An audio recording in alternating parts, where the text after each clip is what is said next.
You are listening to Dear Texas Radio, a program of Dear Texas Read, and sponsored by Texas Authors Incorporated. If you would like to ask today's guest author a question, please do so on Twitter using the hashtag Dear Texas Radio.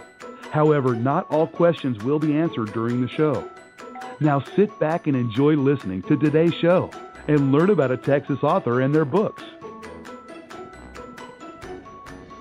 And welcome to Dear Texas Radio. This is the Alan Bourgeois with the producer of the show, and we're having some difficulties with technology tonight. Not sure, it's not a full moon or anything, so not sure what's going on. But we will get into the show here, and we do encourage you to sit back, relax, learn about a Texas author and about his many books that he has so that you can relax and enjoy a good read shortly. With us, we have Clemon Maddox. Howdy, Clemon. How are you? I'm doing well. Thank you for having me. I appreciate it. Oh, it's a pleasure. When I first started researching you, I kind of thought, well, he only has like 2 or 3 books because that's all that's showing up on our website, our online bookstore. But you actually have 17 books and over 500 poems. You've been a busy man, haven't you?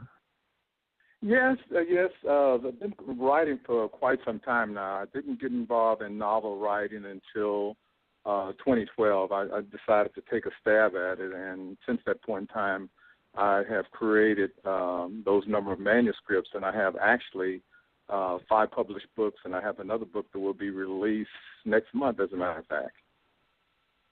Great. What's the name of it? It's called Byhelia. It's the Omar Cretan story.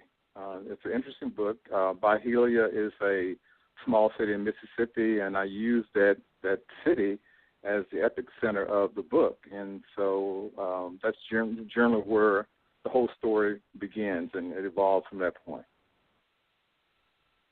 Okay. Can you give us a little bit more of a tease on it and give us a hint more? Absolutely. Yeah, absolutely.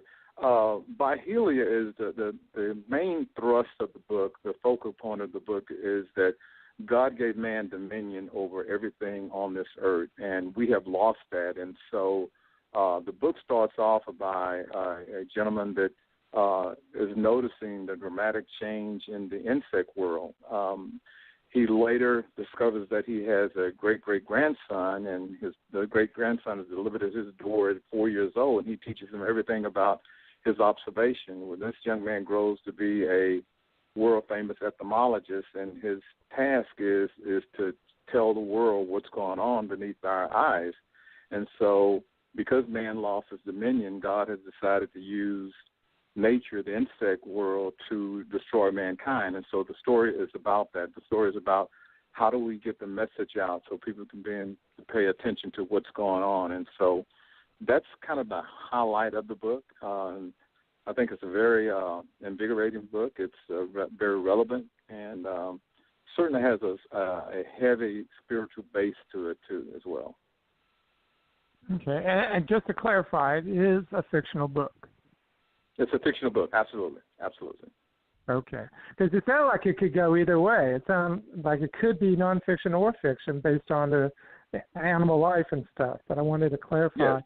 And you said it's due out next month. Where will people be able to find a copy of it?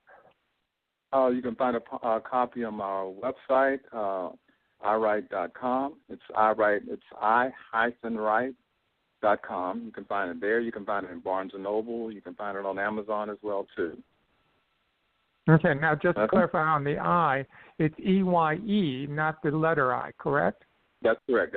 I apologize. It's E-Y-E-Write, RITE.com. All right. We don't want people to miss out on your opportunities to read your books and stuff. So what made you decide to go from poems into writing novels?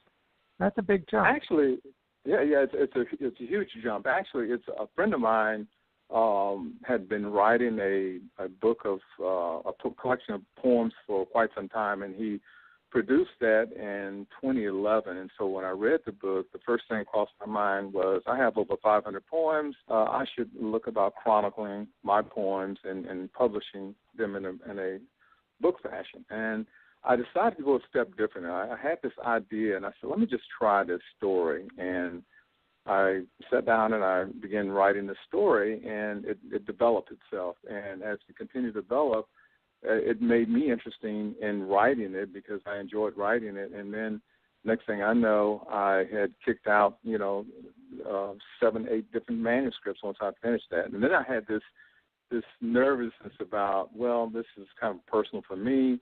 I don't want the world to know I wrote this because the world is a critic, and you have to get beyond that. As an author, you have to move beyond being skittish about people critiquing your writing because that's just the world we're in. And the more people critique it, the better writer you become once I learned that aspect of it. Mm-hmm. So what was your first novel? The first novel I wrote, and I'll take it back, my first published book was called Nesselorette-The Book. Now, that's not the first manuscript I produced. That's the first book that I have published, which is Nesselorette-The Book. It's a trilogy, and it's 2 other books. The other book is called Kismet, which is the second book in the trilogy, and the third book is called Nesselorette the Lost Girl. It talks about this young lady who is trapped in this foster care system since she was 4 years old, and I use the word trapped because she's going from family to family, and this book that was left with her as a child is written in a language no one can interpret, and the book gives history of her family lineage, and she finds out once this book is interpreted, this language, that she's a royalty. And so she spends 11 years going in and out of different families, and once the book unveils itself to her and finds out she's royalty, the story takes on a different twist. So it's 3 books. Okay. So forgive me, I seem to be a little bit lost on here. Nesselorette, the Lost Girl, is your last one of the 3. Is that correct? Well, it's 3 books. The first book is called Nesselorette-The Book, and the second book is called Kismet. Kismet is the evil element in the first book, second book, and the third book. And the third book is called Nesselorette the Lost Girl. Right. So do you have to read them in order, or can they be read independently? No, absolutely. The first book, Nesselorette, gives you a snapshot of all 3 books. It's more of a condensed form. Now, once you read Nesselorette and you see that there's an evil element, Kismet is in Nesselorette-The Book. She is the evil element that throughout the book. And so the second book gives you a full glimpse of who Kismet is, how she became who she is, and what that's all about. And the third book tells you what went on when Nesselorette was in the foster care system. She was in there for 11 years, and so that's the story itself. So the first book will give you the full, complete story, and the second 2 books give you snapshots, as a better word, of each major character in the book. But when you read all 3 books, you have a complete picture of the traumatic episode and the dynamics of the entire book itself. Okay. And you also have suspense and sci-fi stories. Am I correct with that, or am I missing that one? Yes. I've written several sci-fi stories, and one is called Duncan, one is called Element of the Dream, and so all these and one's called Screech. All these are scientific, sci-fi, space sort of books, and they're real interesting. Now, those books have not been released yet. I'm having a timetable set for those books to be released in the next 12 to 14 months. Okay. With 17 books in roughly a 5-year period, or 18 books in 5 years, that's a lot of writing. How do you find time? And people ask me that question, and I'm one of these guys that in my professional life, I travel quite a bit, and so I have a lot of time doing travel to write. I'm a late person that stays up late, so I generally write 2 to 3 hours at night after everything is quiet down in my home. And so I spend a lot of my time. That's my gratification, my self-enjoyment. I love to write, and so I find the time to do that. Okay. I'm amazed with that simply because as a writer myself, my full-time job is a 78-hour job, so it's hard for me to find the time because most of the time when I'm done working, I just want to crash. I don't want to do anything. So my hat's off to you for being able to continue to do that and to do so many. That is quite a feat in itself. Yeah, it sometimes it gets challenging because what happens, an idea enter my brain, and I have to bring that idea to fruition. And so, like right now, I'm writing 2 books.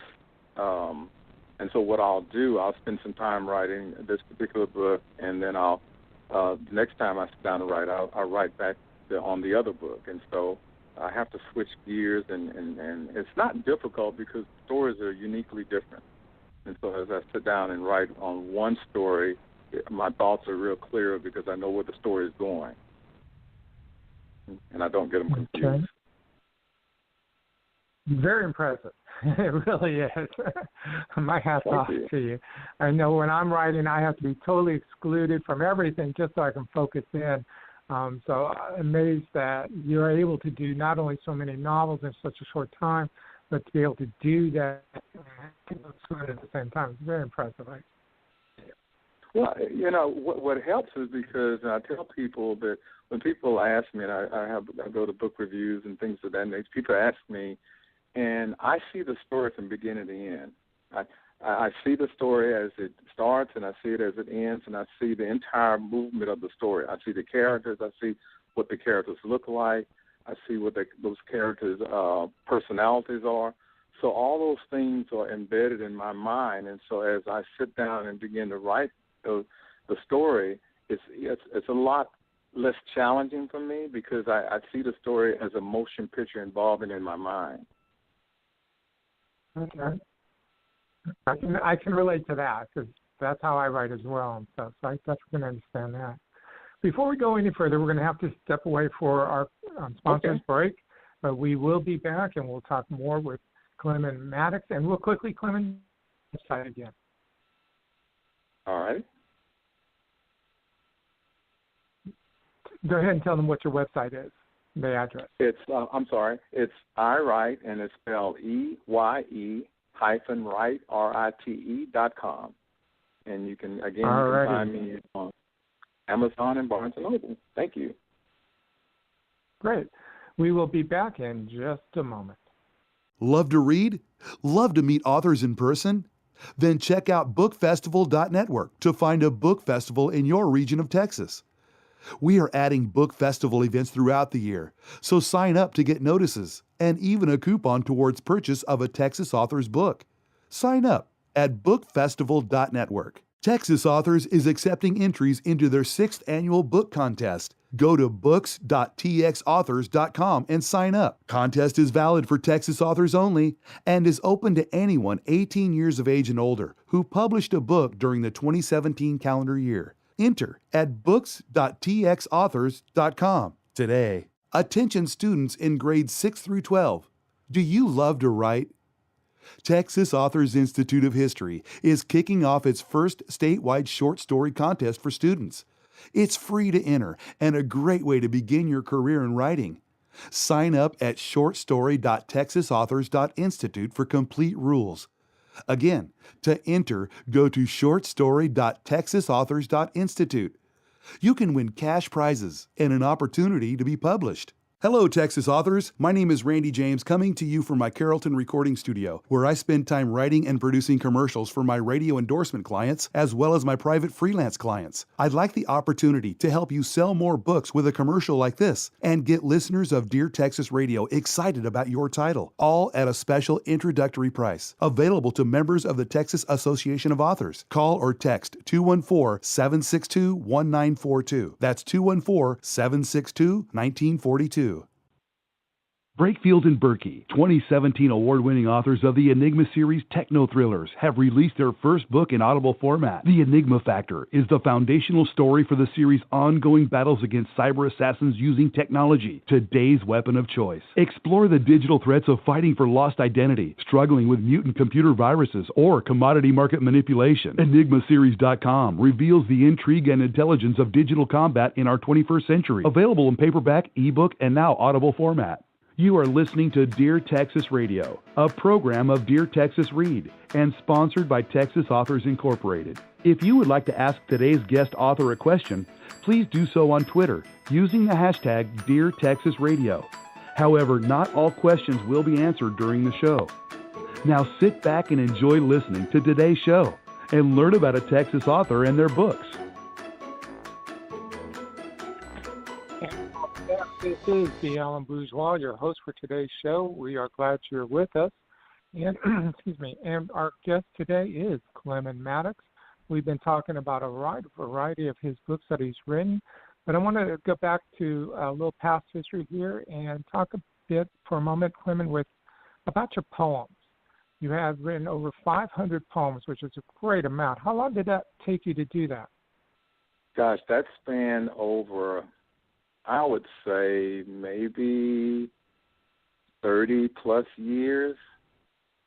And the odd thing about that, and I tell people that I have written a great number of poems, and oddly enough, I remember them, which is even stranger when people thinking. And so and as a poet writer, I also write lyrics too. I love jazz. I like to sit with a bottle of wine and listen to jazz, and as a song moves me, I can craft lyrics to the song, the melody, and I attribute that to the fact that I have written poems for so long and so many, and it just comes natural and it's very easy for me, and I do it for amusement, self-amusement. Okay, so out of curiosity, because earlier you mentioned that you were thinking of publishing a book of your poems, so even though it's for your personal amusement and enjoyment, have you done that? Have you gone to that publishing point? I have taken the first step. I've chronicled all my poems in different categories. I have some about nature, some about love, some tell brief stories. So I put them in categories. I just haven't sat down and figured out how I want that book of poetry to look. But I have taken the first step to get everything chronologized. Okay. Out of curiosity, how many books did you end up with, or could possibly end up with? It's 4 books. It would be 4 books, 4 collections of poems. Okay. Those are going to be very large volumes, aren't they? When do you anticipate having those out? I would say probably in the next couple of years. My focus has been the stories I have in my brain, but I will probably have those collection of poems out in the next year or two. Okay. Do you do book festivals or anything where people can meet you in person? Yes, absolutely. I do that. I've done that. I've done it at least 3 to 4 times where I go to different book clubs and have people ask me questions about the books they read and just my writing in general. So, yes, I've done that, and I'm open to doing that as well. Okay, and, of course, they can reach out to you on your website. Do you have a schedule of events on your website? Oh, yeah, yes. Well, not for future events, no. I have not. They have not been established yet. I've been so focused on writing, but a person within the next 6 months or so, they'll see what my schedule of activities are, and they'll be welcome to come out and participate. I look forward to having a lot of people join that. Great. Now, you mentioned you have a book coming out next month. When's the next book after that you're anticipating? Okay, the book after that, I told you I've written this trilogy, Nesselorette-The Book. It's a trilogy, and I had something gnawing at me, and so I did a 4th book in that saga, and I'm trying to decide on when to release that. I'm thinking about releasing that in the early part of the summer of 2018. Now, this is the fourth book that relates to the Nesselorette, or fourth book to a different group? No, it's related to Nesselorette. Okay. Can you tell us a little bit about it? Yeah, well, the book itself, Nesselorette Trilogy, talks about this young lady that was in the foster care system learned that she is of royalty. And the fourth book just talks about what happens once she learns she's royalty and she goes to Luxembourg, and that's the country I use in the story. She goes there, and there's a transition that has to take place between the current ruling class and what she is going to be doing as the head of state now for that country. And so it's a story in itself. And that will be quite interesting to see how you managed to do that, because you're dealing with the historical aspects, but you're also dealing with the fictional, so it'll be an interesting mix. Right. Was that a challenge for you?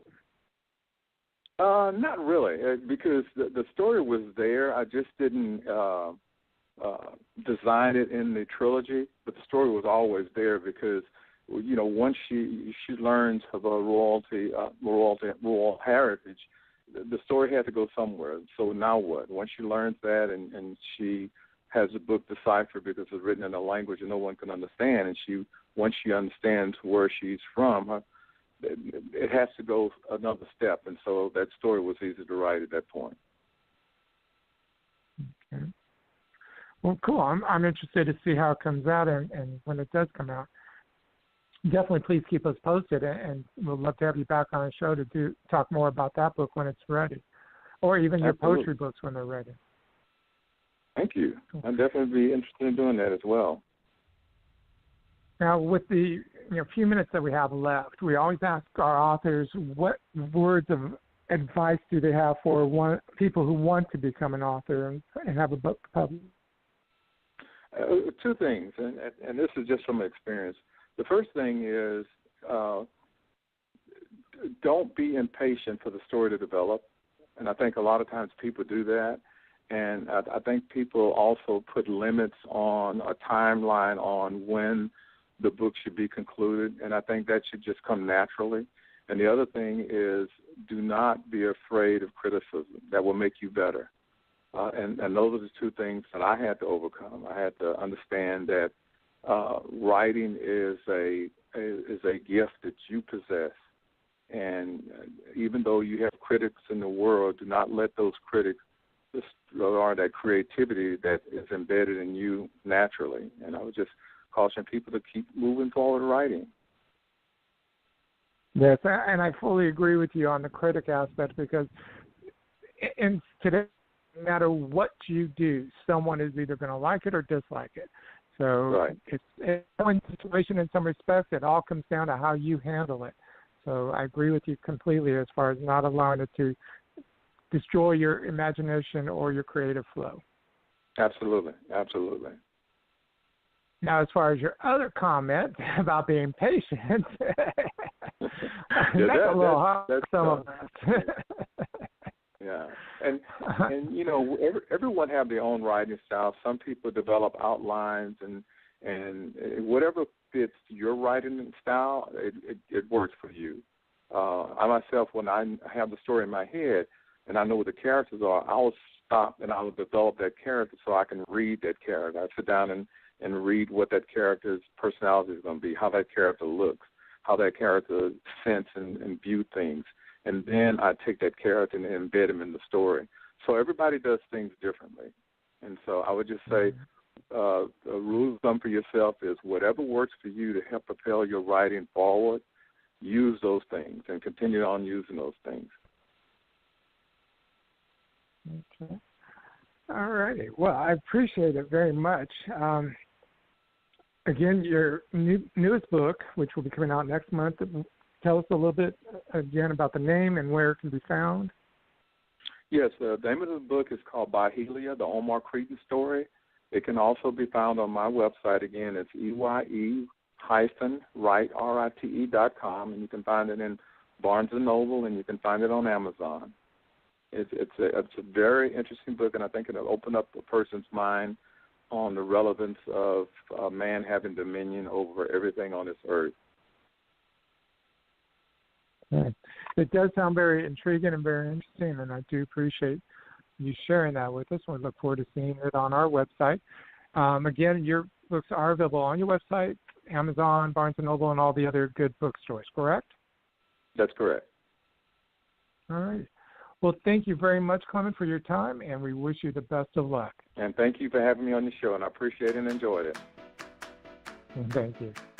Thank you for listening to Dear Texas Radio, where we encourage everyone to drop everything and read a great book by a Texas author. More information about this show or any of our shows from the past years can be found at radio.deartexas.info. That's radio.deartexas.info. I'm Randy James, your announcer for Dear Texas Radio.